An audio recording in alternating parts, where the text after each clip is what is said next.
कुंभ लगन वालों के लिए हम चर्चा कर रहे हैं राहु की प्लेसमेंट के बारे में और इस वीडियो में सप्तम भाव के बारे में विचार करेंगे। सप्तम भाव यानी अब आपके चार्ट में राहु सिंह राशि में स्थित हों तो यहाँ राहु आपको किस प्रकार से प्रभावित कर सकते हैं।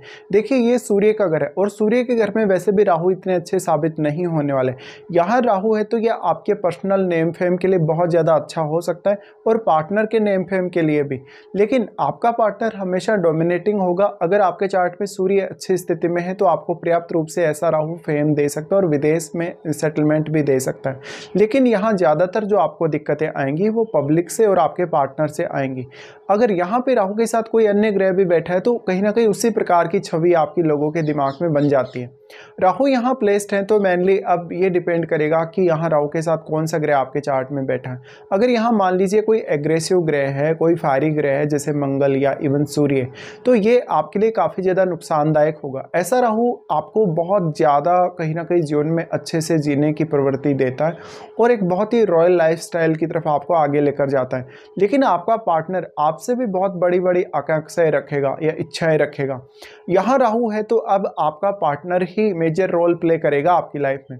आपके लगन में केतु के स्थित होते हुए आपको स्वयं को पहचानना उतना इजी नहीं होगा और आपकी मेहनत भी सही डायरेक्शन में नहीं होगी कभी कभी, इसलिए आपको बहुत ज़्यादा इश्यूज यहाँ आएंगे। अगर आपका चंद्रमा भी चार्ट में अच्छी स्थिति में नहीं है तो यहाँ आप काफ़ी ज़्यादा परेशान रहेंगे स्वयं को लेकर।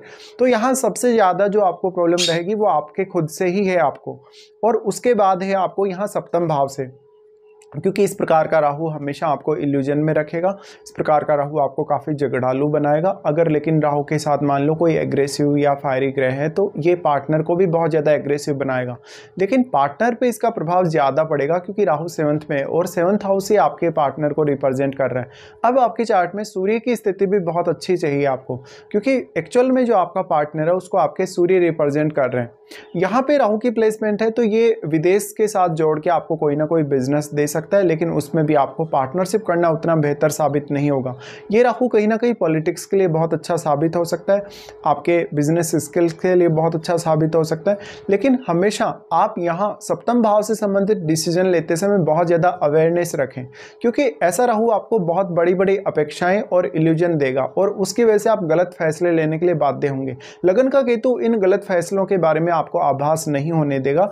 जब आप अपना फाइनल डिसीजन ले चुके होंगे और जब आप अपना काम स्टार्ट कर चुके होंगे तब आपको इसका आभास होने लगेगा। ऐसा राहु कभी कभी डिवोर्स का कारक माना जाता है सप्तम भाव में जब बैठा हो, और अगर सूर्य अच्छी स्थिति में नहीं है तो ये काफ़ी डिफेम करता है, या तो फिर आपके पार्टनर को स्वास्थ्य से रिलेटेड इश्यूज आते हैं। यहाँ पे जो पार्टनर है वो आपकी लाइफ में बहुत ज़्यादा प्रभाव डालता है। वो आपकी आर्थिक स्थिति और आपके करियर को निर्धारित करने में अहम योगदान देता है, और पार्टनर आपका एक चीटर की तरह होता है हमेशा। इसलिए हमेशा ही पार्टनर के साथ बहुत ज़्यादा अवेयरनेस आपको रखनी चाहिए अपने व्यवहार को लेके और उनके साथ रिश्ते को लेके। यहाँ अब सबसे बड़ा रोल आ जाएगा राहु के साथ बैठे हुए ग्रह का। राहु के साथ बैठा हुआ ग्रह आपके चार्ट में जिन जिन भावों का स्वामी बन रहा है उन भावों का कहीं ना कहीं जो संबंध है डायरेक्टली या इनडायरेक्टली आपके पार्टनर से जुड़ेगा। तो अब आपके पार्टनर के आने के बाद उन भावों में आपको मेजर योगदान देखने को मिल सकता है अपने पार्टनर से। यहाँ राहु के साथ जो भी प्लैनेट है, अगर वो राहु के साथ एक मित्रवत ग्रह है तो निश्चित तौर पे आपको उस ग्रह से संबंधित स्किल्स के बारे में सोचना चाहिए और उस ग्रह से रिलेटेड बिजनेस के बारे में भी सोचना चाहिए। यहाँ राहु है तो हमेशा ही आपको शुरुआत से ही इस प्रकार की दिक्कतें आती रहेंगी जहाँ पर आप बहुत ज़्यादा कन्फ्यूजन में रहेंगे, एंग्जाइटी इश्यूज आपको रहेंगे और स्वयं को लेके आपको कभी भी सही जो आभास है वो नहीं होगा। ऐसे में सबसे ज़्यादा ज़रूरी है आपके लिए स्वयं को जानना, स्वयं को पहचानना, स्वयं की क्षमताओं का आभास आपको होना ही चाहिए। अब आपके जो लग्नेश है वो शनि है, तो शनि की पोजीशन आपके चार्ट में बहुत ज़्यादा अच्छी होनी चाहिए। इसके साथ साथ मान लो अगर आपके लगन में कोई भी प्लैनेट स्थित है तो वो प्लैनेट भी आपको यहाँ उतना अधिक सपोर्ट नहीं कर पाएगा, क्योंकि आपके लगन में केतु स्थित है और केतु स्थित होने की वजह से उस प्लैनेट की एनर्जी को केतु सोख रहे हैं एक तरीके से, या कम करने का काम कर रहे हैं। तो केतु के साथ बैठे हुए ग्रह के लिए भी आपको बहुत ज़्यादा हार्डवर्क करने की आवश्यकता है। यहाँ पर अगर हम दृष्टियों के हिसाब से सोचेंगे राहु की प्लेसमेंट को, तो राहु सबसे पहले आपके 11वें भाव को एस्पेक्ट करते हैं। 11वें भाव को राहु एस्पेक्ट करें तो यहाँ वो अपने नीच के घर पे प्रभाव डाल रहे हैं।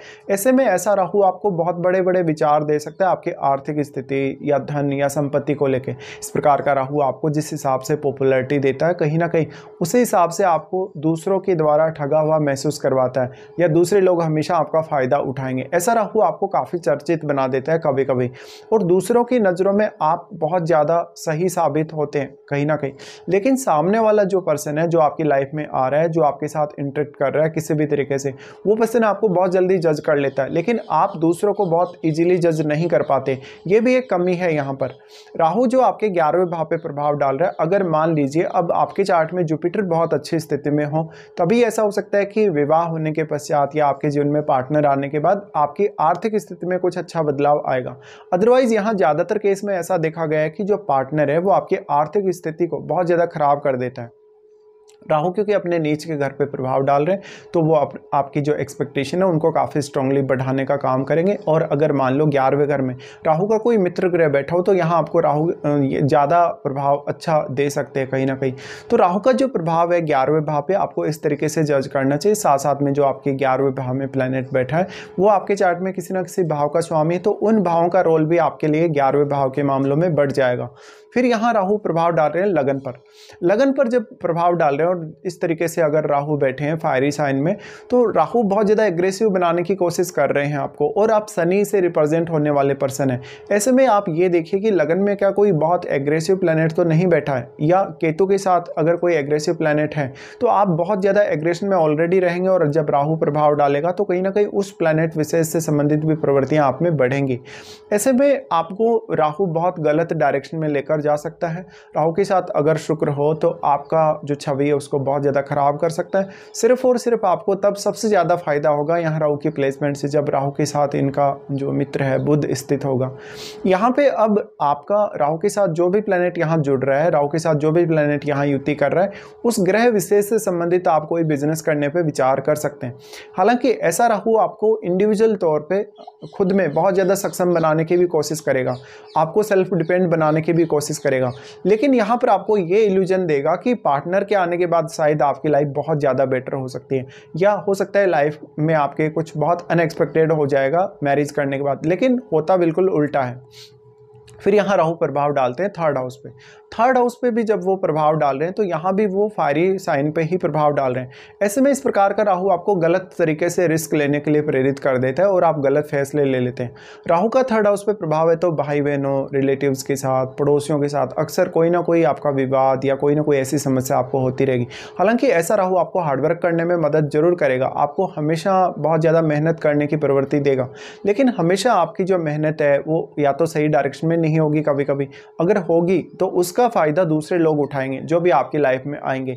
तो यहाँ पे राहु के होते हुए आपको बहुत ज़्यादा सतर्क होना पड़ेगा। साथ साथ में आपको ये भी देखना पड़ेगा कि आप कोई भी डिसीजन जब ले रहे हैं तो कितना फास्ट वो डिसीजन आप लेने जा रहे हैं। यहाँ पे जितना ज़्यादा आप संयम के साथ सोचेंगे, संयम के साथ विचार करेंगे, उतना अच्छा है। राहु के साथ अगर कोई भी इनका मित्र ग्रह बैठा है तो आपको उसकी दशा के बारे में भी विचार कर लेना चाहिए, और राहु की महादशा के बारे में भी। मान लीजिए कि आपको इस जीवन काल में राहु की महादशा नहीं है तो ऐसा हो सकता है कि राहु के साथ बैठे हुए ग्रह की महादशा आपको हो सकती है।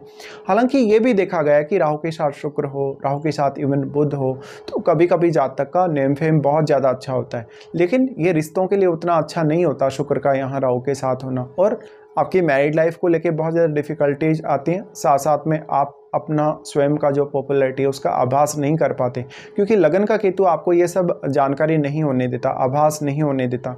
इस वजह से आप एक ऐसे इल्यूजन में बने रहेंगे जहाँ पर आपको कोई गाइड करने वाला नहीं है, जहाँ पर आपको कोई सपोर्ट करने वाला नहीं है, और अक्सर आप बहुत ज़्यादा अकेलापन भी फील करेंगे।